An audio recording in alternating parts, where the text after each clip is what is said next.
राज्य में साहूकारी और सहकार विभाग में भ्रष्टाचार का मुद्दा विधानसभा में जोरदार तरीके से उठा।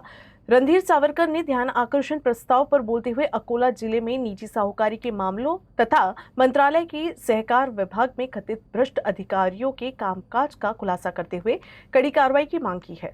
चंद्रपुर जिले के एक अल्पभूधारक किसान को निजी साहूकार के कर्ज के कारण अपनी किडनी बेचने की नौबत आने की चौंकाने वाले मामले पर सदन में चर्चा चल रही थी। इस प्रकरण में अंतर्राष्ट्रीय गिरोह के सक्रिय होने का आरोप भी लगाया गया।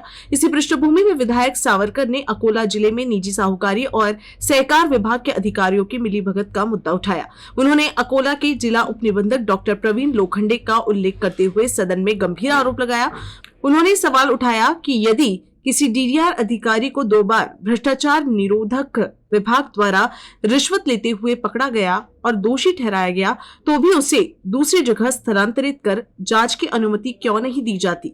उन्होंने ये भी आरोप लगाया कि ऐसे भ्रष्ट अधिकारियों को शासन का संरक्षण मिल रहा है। साथ ही उन्होंने ये प्रश्न भी उठाया कि संबंधित अधिकारी को एक जीएसटी अधिकारी के साथ मिलीभगत में पकड़े जाने के बावजूद अकोला में ही पुनः पदस्थापना कैसे हो गई।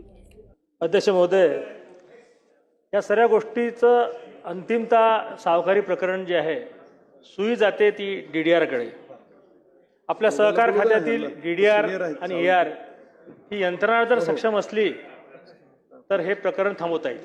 आता गृह राज्यमंत्री ही पंकज भाऊ आहेत आणि सहकार मंत्री पंकज भाऊ आहेत, त्यांच्या खात्याचा विषय मी तुम्हाला सांगतो। अँटी करप्शनमध्ये पकडलेला DDR लोखंडे याला पहिल्यांदा जॉईन केलं। परत सावकारीच्या प्रकरणामध्ये GST कमिशनरला हाताशी धरून या पठ्ठ्यानं त्याला ब्लॅकमेल केलं आणि अँटी करप्शनमध्ये पकड रेड हँडेड कॅश घेताना पकडला गेला।